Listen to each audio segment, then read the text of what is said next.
Today, I'm going to be showing you how to make a delicious tagliatelle ragu, just like this one. These are the ingredients. Step 1, brown your meat. Add a little bit of olive oil to your pot. Then add all of your meat. Turn the heat off.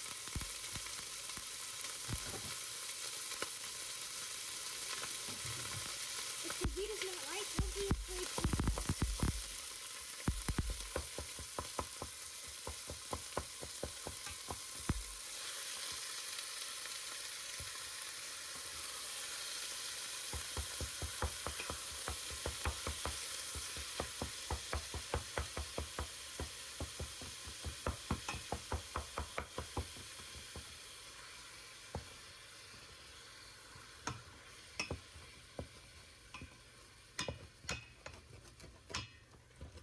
The heat was a bit too hot, so I turned off the stove. Now that it's cooled down a bit, I will turn it back to medium heat. Don't forget to season with half of your salt.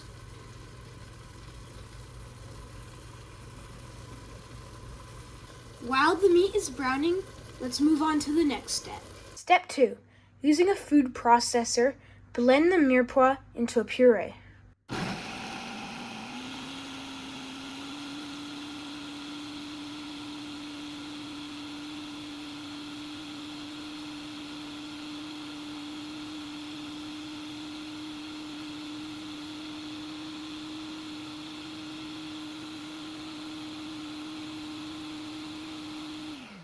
If it doesn't blend the first time, use a spatula to push the big pieces to the bottom and blend again. This is what it should look like. There's a bit too much fat, so I'm going to pour that out into it. Now that the meat is brown, I will add the mirepoix.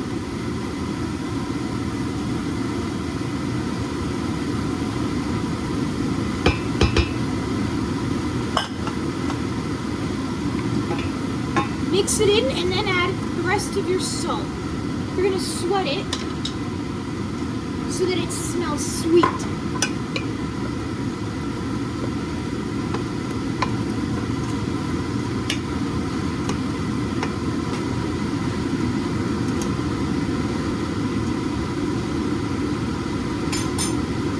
That is delicious. Periodically mix it.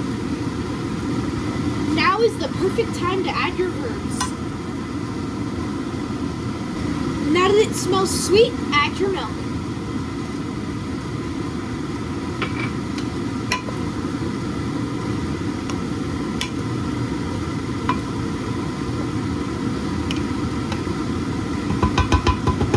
Now that you've added the milk, add the tomato paste.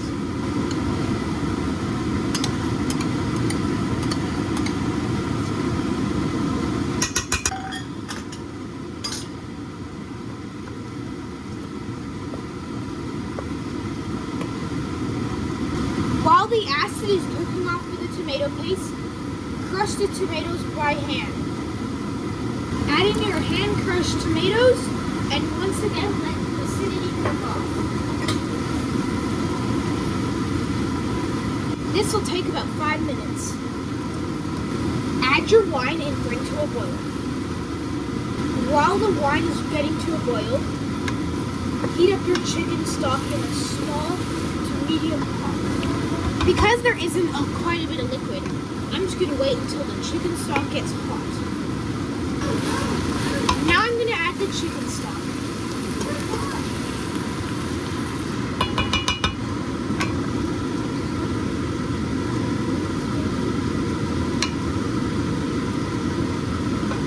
Turn off the stove, cool down, then bring the heat to low heat and cover.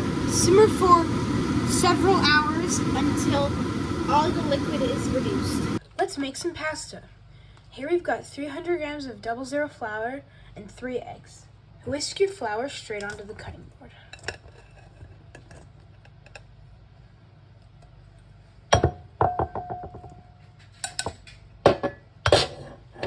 Form a well.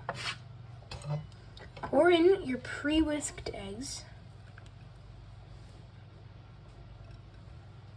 Using a fork, slowly incorporate the flour.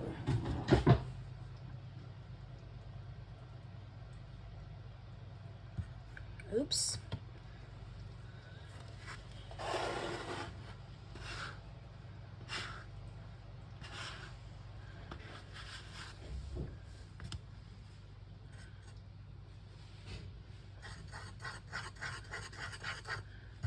Try not to let your well break.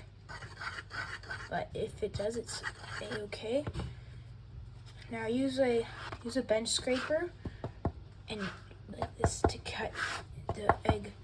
It's gonna look super dry, but the egg will have little clots in that will break apart when you do this. And you'll be able to notice that because if you touch the dough, you'll notice how it feels really wet, and that's because all of those things haven't broken yet.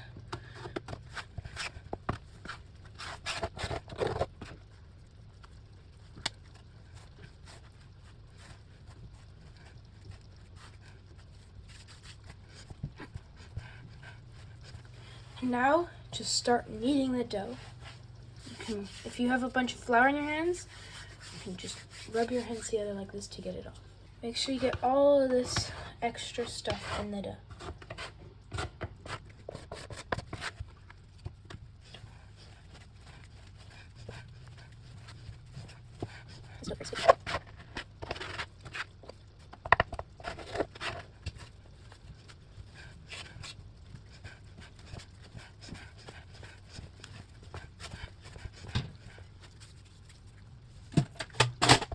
Just keep kneading your dough until it's silky and smooth.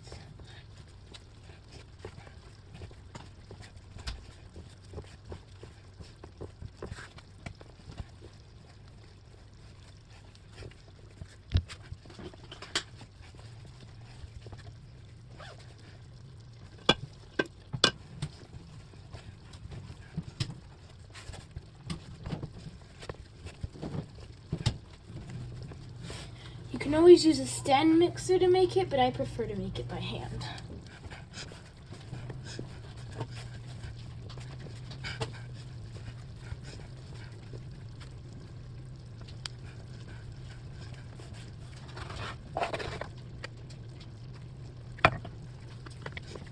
Make sure you get all these little pieces of egg in because there's a lot of moisture in there.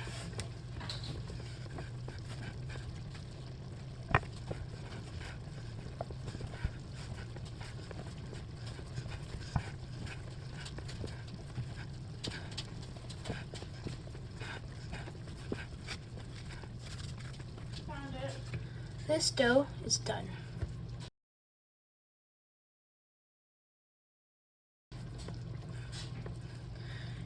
Make it into a ball by pinching the bottom until it looks like a little mini dumpling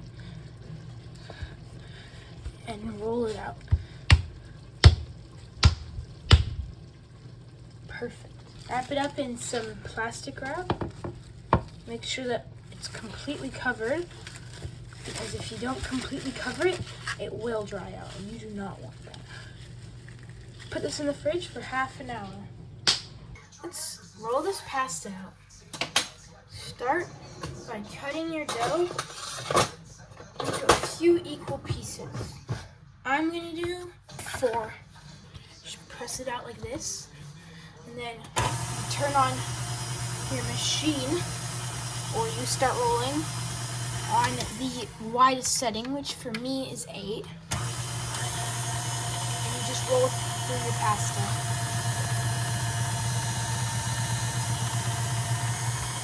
Once it comes through, you're gonna fold it onto each other like this and put it back in on the same setting like this.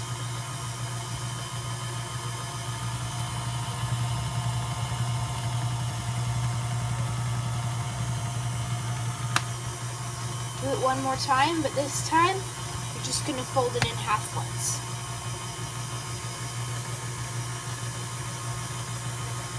Make sure it's a nice rectangle. You may have to press it out of it and put it in the machine.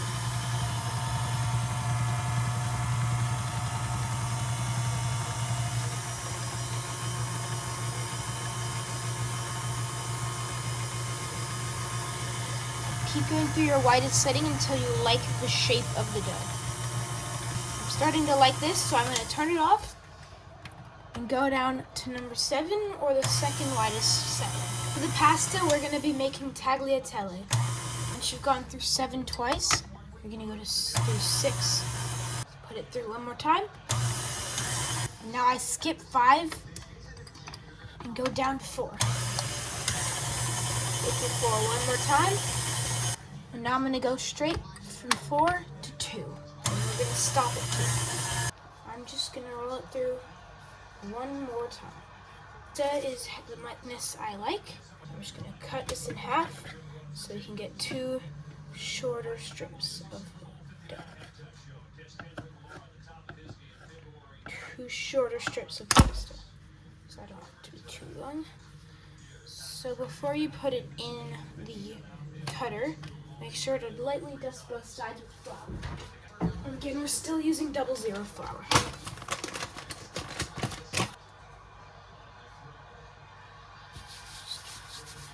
Get that nice and covered in.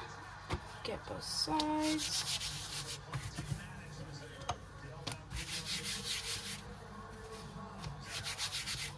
And then you're going to go through your fettuccine attachment.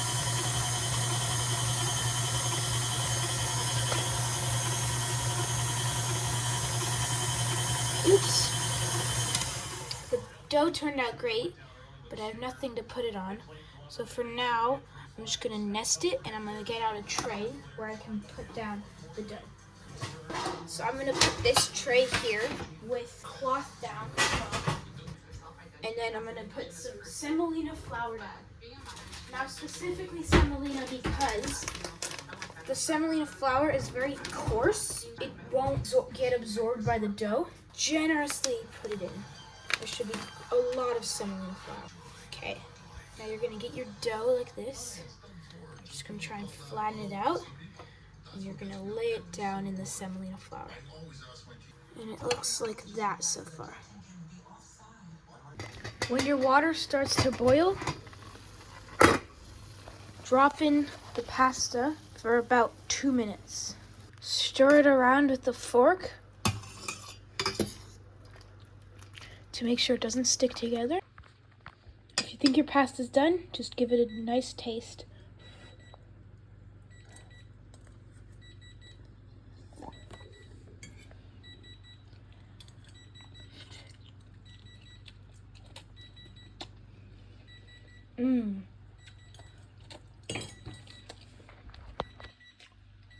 You want it slightly under al dente because it'll cook a bit in the sauce.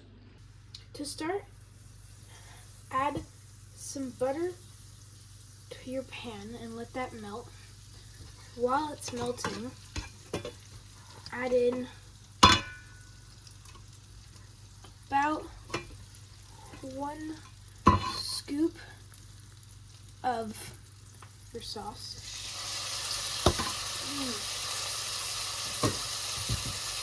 Listen to that sizzle.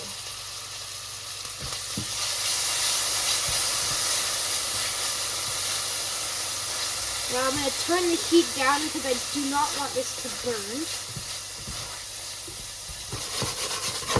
But this smells delicious. I'm going to add a drop of chicken stock in.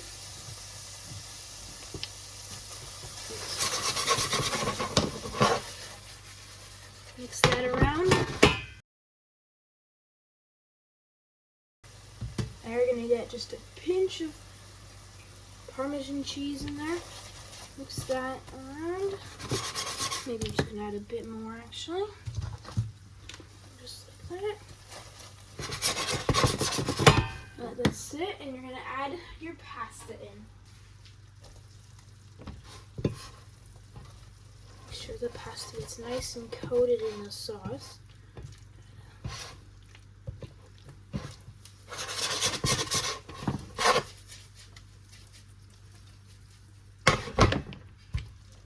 Gonna turn up the heat a bit. Add a bit more pasta in there. Just like that.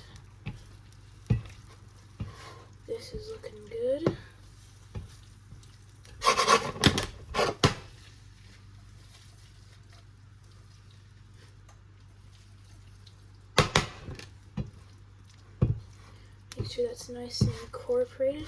Perfect. Now, let's plate this bad boy. You're gonna grab a plate. I'm gonna use this one. Put it over here. And you're gonna get tongs.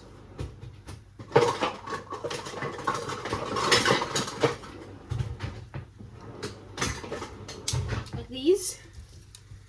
And you're just gonna pick up as much as you can and twist it in your bowl. Make sure it's nice and twisted, like that. And then you're gonna add the rest, turn off your heat. And then you're gonna add the sauce, the rest of your sauce, right on the top. Like that. Beautiful.